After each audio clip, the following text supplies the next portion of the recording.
Hi, my name is Michael Garrison, and I'm a Master of Social Work student at Grand Canyon University, and this is my assignment for research proposal, outline, and presentation.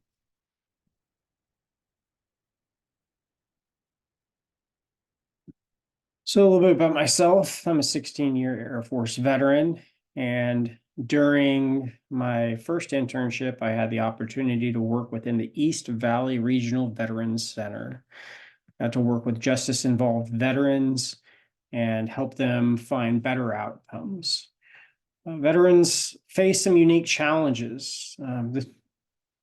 They lose their family usually at an early age when they move off to basic training or boot camp, and then often they're not geographically co-located with them, and they'll begin their military journey, possibly end up going overseas. A lot of folks to Iraq and Afghanistan, and they come back facing significant challenges from some of the obstacles that they faced there, and not always the best coping skills. So whenever they end up exiting the military service and getting in trouble with the law, they'll find themselves in court, and without those positive coping skills, a lot of times it can become just a downward spiral. That's where Veterans Court comes in. Veterans Court aims to help those individuals out to find better outcomes. It's a treatment court. It's collaborative between the VA. We have city social workers like myself, the state prosecutor, the judge, all sit around the same table and try to figure out how to best help these folks. Sometimes it works out great, and other times people don't graduate and they don't find better outcomes. And that's where the research proposal comes in, where we want to explore how an hour of bi-monthly peer support can affect those success rates of justice-involved veterans in specifically the East Valley Regional Veterans Court. The reason it's important to me is that I recognize that a lot of the folks coming through don't have positive social supports. They might have some friends they made at the bar, or some people that they kind of know online but don't get a whole lot of FaceTime with. But across the board, there's kind of a lack of social support there. For the significance of the study, it provides qualitative and quantitative data to take a look at when they come into court, if those mentorship sessions throughout their duration are positive or not.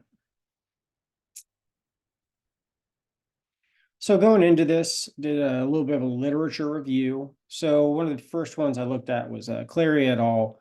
They did a pilot study when veterans courts were pretty new, and they compared them to drug treatment courts. And they saw that, wow, a lot of these folks both have co-occurring substance abuse and mental health issues.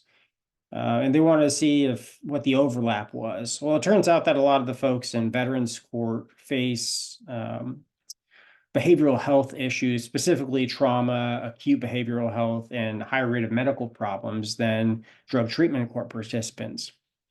To an extent, that makes sense. You have folks that are going overseas. We just came out of 20 years of war in the Middle East.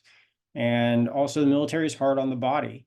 A lot of chronic pain, a lot of issues. And, if they go to the doctor and prescribe opioids, then you can easily end up with two problems. Another study I looked at was Gerhardt et al. They did a similar thing to what I was planning to do, where they reviewed the mentorship impact on veterans court. But for theirs, it was a small sample size in Florida. But they did find that it played a pretty important role towards trauma symptoms, overall mental health, and substance abuse outcomes. For the third one, it's Shannon et al., and they investigated the challenges and successes of specifically a veterans court in Kentucky. They wanted to look at what they could do better and what they were doing right. It was primarily aimed towards the stakeholders. So it was a little bit of veteran input on a qualitative side, but a lot of it was surveys with judges, prosecutors, administration, people inside the court to try to improve those outcomes. So for the theory of going into this research, the main basis foundation is therapeutic jurisprudence. It's the idea that the law can act as a therapeutic agent to improve the psychological well-being of justice-involved individuals. And there's not a lot of therapeutic jurisprudence when you just send someone to jail and they end up in that environment and they're incarcerated, and not many treatment programs to rehabilitate. So they exit and they reoffend.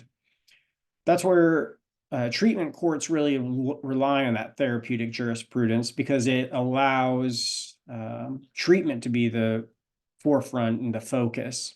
Now, it's a little bit of a carrot situation, because if they go through with the treatment, then a lot of times their cases will be dismissed or they'll have more favorable outcomes. But either way, they're going through the treatment. And I've had individuals who didn't have any buy-in towards it, but ended up having buy-in towards the end, just because the programs worked. As far as for the research study itself, it'll be a theoretical framework of social support. It focuses on close relationships and emphasis on a thriving end state for individuals.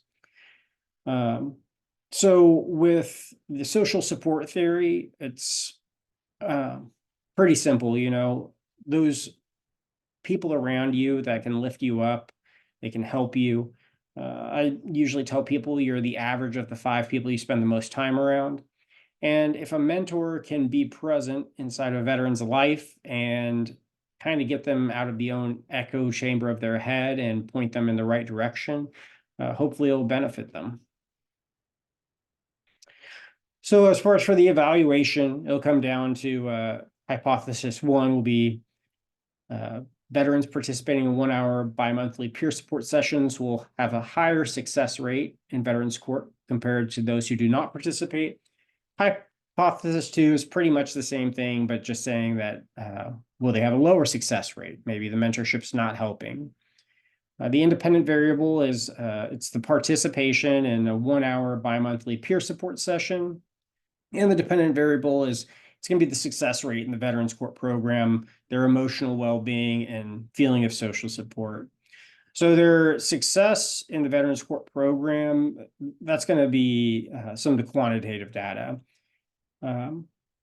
It'll show reoffending over time, prior history, things along those lines. The emotional well-being and feeling of social support, that'll primarily be on the qualitative side that occurs during interviews. Now, if I was to run this study, it'd be pretty small sample sizes where I probably wouldn't need any high-end computing. But if I were to expand this, say, to other veterans treatment courts or to different states, I would probably go with R programming language for the quantitative data.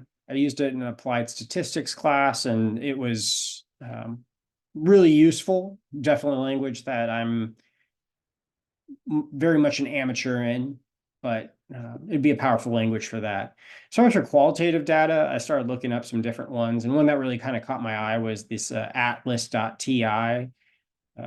For atlas.ti, it combines kind of like artificial intelligence and a few other methods for gathering information from qualitative information. That's a picture there of me and one of my friends when we were in Korea. I thought I'd like to throw that in there. So the impact of culture, diversity, and oppression. So gender, the military is white male dominated. Our sisters in arms, they do amazing work, but they also unfortunately suffer higher rates of military sexual trauma. And then also just in a male dominated environment, it's more difficult for women in the military to find that equity. I often hear it too at the VA hospital. When I go there, there will be women who are in service, and they'll have comments made to them by staff of like, "Oh, are you waiting for your husband?" Things along those lines. So, keeping that in mind, especially when working with female veterans, is that they might be facing um, those kind of challenges. That's important. Sexual orientation, when I was in the military, it was during the don't ask, don't tell period at first. Eventually that changed, but even now, discrimination is still going to occur through the military, depending on where you're at. We were fortunate enough to where we had um, people we worked with who were, they were gay, and everyone was incredibly supportive while I was in. We were fortunate to have a very inclusive work environment and one that didn't discriminate against folks, but that's not always the case. Age, that kind of comes in where you'll have Vietnam era veterans who had a very different experience from the Gulf War veterans, and a lot of times they weren't connected to services or had those same opportunities. Social class, that's mainly enlisted and officers. Enlisted are, non-degree having individuals who join the Army, and the officers often have degrees and they're in leadership roles. At East Valley Regional Veterans Court, I don't have a lot of officers coming through. It's a lot of enlisted, and that kind of just reflects, the different socioeconomic classes of who's getting in trouble and who isn't. Race, as I said previously, the military is dominated by white males. When it comes to the research and the peer mentorship, it's being aware that they might have faced those stigmas, or they might have faced discrimination, and just keeping that in mind. And then finally, disability. A lot of folks incurred disabilities from their times of Vietnam, Iraq, Afghanistan, and how that affects them personally, how they view themselves. It's good to keep in mind. So all of these are just mainly on the peer mentorship side. When you're going into it, you don't want to look at a person and determine what their story is. You want to be aware of it and let them advocate for themselves and talk to you about what's going on. So the implications for social work for all of this. In Veterans Court, we say leave better than where you started. That's the overall goal. And we accomplished that in a lot of ways, but I think we can do better. I think that peer mentorship part is missing and could greatly benefit our participants.